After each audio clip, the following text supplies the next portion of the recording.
Değerli Ünsal, biz aslında programın başında sivil toplumun sürece katkısı ya da rolünü konuşacağımız bir akışla karşınızdayız dedik. Dilerseniz hatırlayalım istiyorum 2013 ve 2015 çözüm süreci zamanını. Siz de o dönem Akil İnsanlar Heyeti biliyorsunuz oluşturulmuştu ve o heyetin içerisinde yer alan bir isimsiniz. Biraz aslında o dönemde de heyetlerin tarafsızlığı sıklıkla tartışıldığı için biraz bu konuyla da giriş yapmakta fayda var. Tıpkı işte bugünlerde olduğu gibi barış süreçlerinde hak ihlallerinin biraz daha önlenmesi ve geçmişle yüzleşilmesi için de çağrılar yapılıyor. Aslında bu çağrılardan ziyade mekanizmaların oluşturulması isteniyor. Yani denetleyen rolde bir mekanizma oluşturulması isteniyor. Ben size şunu sormak istiyorum. Sivil toplumun insan hakları ve adalet talebini yükselten kurumların böylesi süreçlerde oynayacağı rolü nasıl tanımlamak gerekir ya da sizin düşüncenizde biraz kıyaslamasını yapan yerde de aslında yorumlarınızı merak ediyoruz. Şimdi 2013-15 sürecinde biliyorsunuz işte Akil İnsanlar Heyetleri bölgeleri dolaştı. Çok ciddi bir kaynak referans olabilecek mahiyette önemli bir talepler dosyası da hazırladı. Toplumun beklentileri, işte tarafların beklentileri, problemin çözümünün nasıl olacağına dair ciddi anlamda bir birikim oluştu. Fakat o süreci tamamlanmasını mümkün kılmayan en önemli eksik konu bir denetleme faaliyetinin fonksiyonunun öngörülmemiş olması idi. Eğer 2013-15 sürecinde hem devletin hem işte PKK'nın işte taahhütleri, işte bir zaman çizelgesi içerisinde neyi yapıp neyi yapmayacaklarına dair veya işte çekilme vesaire gibi bir takım taahhütlerinin bir üçüncü göz tarafından denetleniyor olmamış olması o süreçte karşılıklı ithamları mümkün kıldı. Yani devlet örgüte siz şunları söz vermiştiniz yapmadınız dediği gibi o zaman işte örgütte devlete işte siz de şunları bize söz verdiniz. İşte hasta tutsaklar, güvenlik barajlarının yapılmaması vesaire gibi şu anda hatırladığım kadarıyla bir takım talepleri yerine getirmediğinden dolayı onlar da devleti tabii ki itham ettiler, suçladılar. Oysa bir denetleme, bir gözetleme fonksiyonu icra edilmiş olsaydı taraflara taahhütlerini zaman çizelgesi içerisinde hatırlatıp neyi yapıp neyi yapmadıklarını onlara ve kamuoyuyla paylaşarak atılması gereken adımları daha mümkün kılabilirdi. Sanıyorum o eksiklik bugünkü süreç içinde geçerli. Bakın 27 Şubat çağrısının üzerinden 13 ay geçti. Sayın Öcalan'ın işte mektubu okundu biliyorsunuz. 13 ayda esasında ciddi işler de yapıldı, yapılmadı değil. İşte mecliste bir komisyon kuruldu, silah bırakma yapıldı, seremonisi yapıldı, silahlar yakıldı. Meclis adaya gitti, Öcalan'la görüştü. Bütün bunlar esasında baktığınız zaman gerçekten önemli faaliyetler. Daha önceden yapılması tahayyül bile edilemeyecek olan, hayal edilmesi bile çok zor olan şeyler bu süreç içerisinde yapıldı. Rapor da bitti, meclisin raporu da, ama adım atmaya geldiği zaman iş gene bir şekilde tıkanmaya başladı. Oysa hani bir üçüncü göz faaliyeti kurumsal olarak tayin edilmiş olsaydı, yani basının, sivil toplumun ya da işte bir takım toplumda sözü geçen insanların süreci denetlemesinden bahsetmiyorum. Tabii ki herkes bu süreci bir şekilde merak ediyor, bunların sonuçlanmasını elbette istiyor, ama kurumsal olarak bir denetleme faaliyetinin yapılması lazım, tesis edilmesi lazım.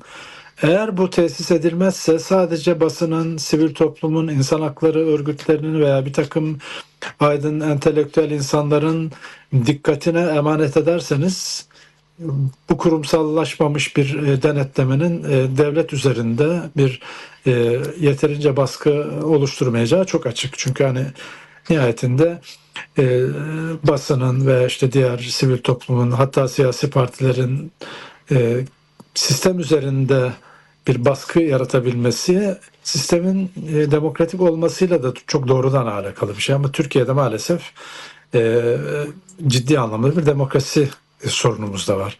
O açıdan bence artık 2013-15 sürecinin de bize göstermiş olduğu ve bu süreçte de 13 aydır belli bir noktaya gelip daha fazla adım atılamıyor olmasının da şeyi olarak e, e, bir çözüm şeyi olarak, mekanizması olarak üçüncü gözü bence şey yapmak lazım, kurumsallaştırmak lazım. Eğer bu olmuş olsaydı ya da bu bundan sonra kurulacak olursa sürecin selameti daha mümkün olur diye düşünüyorum. Peki aslında şu sonuç da ortaya çıkıyor mu? Barış süreçlerinin muhatapları var, tarafları var. Evet, tıpkı işte 2013-2015'te olduğu gibi bu dönemde de aynısı var. Ama bir yanıyla da yalnızca onlar arasında yürütülen müzakerelerin yeterli olup olmadığı üzerine de zaten tartışmalar yürütüyor. Biraz aslında bu akşam bunu konuşmamızın altında yatan da etken budur biraz. Siz toplumun tüm kesimlerinin ya da sivil kuruluşların aktif bir şekilde sürece dahil olup olmadığını hani bu noktada düşünüyor musunuz ya da onların dahil olması bu süreci daha güçlü dönüştürmez mi diye soralım o halde size. Elbette tabii ki toplumsal talebin oluşması, bunun daha yüksek bir dille ifade edilmesi şüphesiz ki son derece önemli. Ama bakın size bir şey hatırlatayım. Devlet Bahçeli işte bu süreçle ilgili olarak kendisinden işte beklenmedik bir rol üstlenerek ciddi anlamda sürecin önünü açan adımların atılmasına vesile oldu. Mesela son zamanlarda işte Sayın Selahattin Demirtaş'ın serbest bırakılması, işte bu kayyumlar uygulamalarının son bulması, Ahmet Türk ve işte İstanbul'daki diğer Ahmet Bey'in tekrar belediye başkanlarının göreve gelmesiyle ilgili açıktan talepler oldu. Şimdi bakın sadece mesele basının ya da sivil toplum kuruluşlarının bir konuyu dile getirmesiyle değil, artık iktidar ortağının da açıktan bir meseleyi dile getirmesine rağmen bazı şeyler olmuyorsa e, burada mesele talebin yükseltilmesi meselesini aşıyor bence. Burada anladığımız kadarıyla e, yani iktidar içinden, iktidar partisinden özellikle nasıl ki Devlet Bahçeli iktidarın bir ortağı olarak bu süreçte yapıcı rol aldıysa, iktidar partisinin de karar mekanizmalarını zorlayacak, kendi içinden bir moment oluşturacak bir gayret sarf etmesi gerekiyor. Elbette basının işte sivil toplumun, bir takım işte aydın entelektüel çevrelerin bu meseleyi dile getirmesi şüphesiz ki son derece önemli.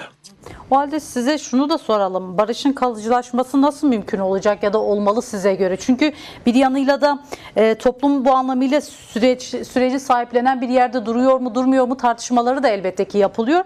Ama bizim üzerinde durmamız gereken kısmı belki de güven inşa etme meselesidir. Güven nasıl inşa edilecek? Böylesi bir tablo karşısında ya da barışın kalıcılaşmasını istiyorsak şayet.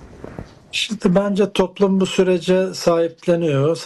Ciddi anlamda prim de verdi. Düşünün, MHP gibi bir parti en üst düzeyde meseleyi dillendirdi, sahiplendi. Ne kendi tabanından ne toplumun çok küçük bir kısmı hariç bir dirençle de karşılaşılmadı. Dolayısıyla ben toplumun meselelerinin sahiplenmesiyle ilgili bir sorun yaşadığı kanaatinde değilim. Bundan sonra süreci hızlandırmak için AKP'nin kendi içinde mekanizmaları çalıştırması lazım. Çünkü MHP de gördüğümüz kadarıyla ciddi anlamda şey yapıyor. Yani destek veriyor, omuz veriyor. E, Tekerin tümsekten çıkması için. Bundan sonra herhalde daha ziyade AKP'ye iş düşüyor, öyle anlaşılıyor. Aslında ben başında kıyaslama yapmanızı isterken biraz da şeyi hatırlatmakta fayda var. O dönemden bu döneme çok şey değişti baktığımızda, ya da dönüştüğünü görmek mümkün, ya da hala aynı kalan şeylerin olduğunu da görmek mümkün. Baki kalanlar neydi? İşte barıştır, adalettir, demokrasi talebidir, yüzleşme meselesidir. Yine bir bakımda aslında insan hakları meselesi karşımızda dağ gibi bir sorun olarak duruyor. Aslında hukuksuzluk dediğimiz kavramı bunun içerisine koyabiliriz. Biraz aslında o kıyaslamayı yapmanızı istememdeki neden de biraz oydu. Şöyle tabii, yani bakın mesela Avrupa İnsan Hakları Mahkemesi kararları, Anayasa Mahkemesi kararları ya da işte kayyum uygulamasının son bulması, işte şu anda cezaevinde olan Selahattin Bey'in, Figen Hanım'ın ya da işte Can Atalay'ın yapması, dışarı çıkartılması meselesi bir yani anayasal ya da yasal bir eksiklik olduğu için olmayan şeyler değil. Bunlar aslında bir kararla oluşacak olan şeyler. Yani Selahattin Demirtaş niye içeride? Yani anayasa böyle mümkün kıldığı için değil, siyasal irade oluşmadığı için.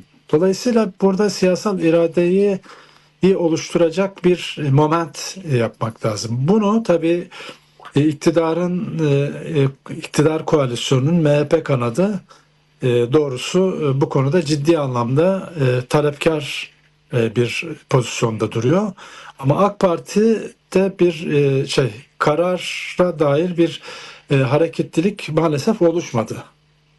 Elbette sivil toplum, siyasi partiler, basın tabii ki bu konuda ciddi anlamda bir baskı üretmelidir. Zaten sanıyorum dün ya da bugündü işte birçok DEM Parti'nin de içinde olduğu bir takım partilerin açıktan sürecin tıkanmış olması ya da gerekli adımların atılmasında bir tereddüt halinin yaşanmasını kınayan, hükümeti bu konuda adım atmaya teşvik eden bir bildirisi de yayınlandı. Bunlar tabii son derece önemli. Bunu yapmak lazım. Tabii en önemli meselelerden bir tanesi de Sayın Öcalan'ın kişisel pozisyonunu netleştirmek lazım. Tabii bir müzakereci olarak bu süreçte rol aldığı, doğrudan onunla meselelerin konuşulduğu, onun üzerinden işte örgütün işte bir takım kararlar almasının sağlandığı bir gerçeklik iken o halde yapılması gereken şey Öcalan'ın da müzakere koşullarının fiziki koşullarının buna uygun hale getirilmesidir. Dolayısıyla bir iki konu üzerinde kamuoyu oluşturmak lazım. Hükümete herhangi bir şekilde anayasa ya da yasa yapmaya gerek kalmaksızın adım atması mümkün olan şeyleri o adımları atmasını talep etmek lazım. Yani cezaevlerindeki işte Selahattin Bey'in veya Figen Hanım'ın, diğer işte Osman Kavala'nın, Can Atalay gibi arkadaşların tahliyesiyle ilgili, Anayasa Mahkemesi ahim kararlarıyla ilgili ve kayyumlarla ilgili adımların atması konusunda bir kere baskı yapmak lazım. Bu bir. Bunun için çünkü herhangi bir şekilde bir mevzuat değişikliğine ihtiyacı yok hükümetin. İkincisi Öcalan'ın pozisyonuyla ilgili bir müzakereci şartlarına uygun bir fiziki koşullara kavuşmasıyla ilgili bir baskı ve bir talep yükseltmek lazım. Üçüncüsü de işte bu sürecin işte eve dönüşün mümkün kılınacağı, işte bir takım cezaevlerinden veya diasporadaki insanların artık Türkiye'ye dönüp siyaset yapma koşullarına erişmeleri için bir baskı oluşturmak lazım. Bu tabii ki hem sizlere hem de bize düşüyor bu talebi yükseltmek. Aslında son sözleriniz aynı zamanda bir çağrı, bir talepti de aynı zamanda, öyle nitelendirmek mümkün. Yanlışsam düzeltin lütfen, ama varsa eklemek Estağfurullah, istedikleriniz dinleyebiliriz. Ama biliyoruz, gönül isterdi ki bizimle sonuna kadar kalın ama sanırım vaktiniz kısıtlı. Size katkılarınızdan dolayı çok teşekkür ediyorum. Ben de çok teşekkür ediyorum. Stüdyodaki arkadaşlara da hürmetler. Çok İyi teşekkürler. akşamlar.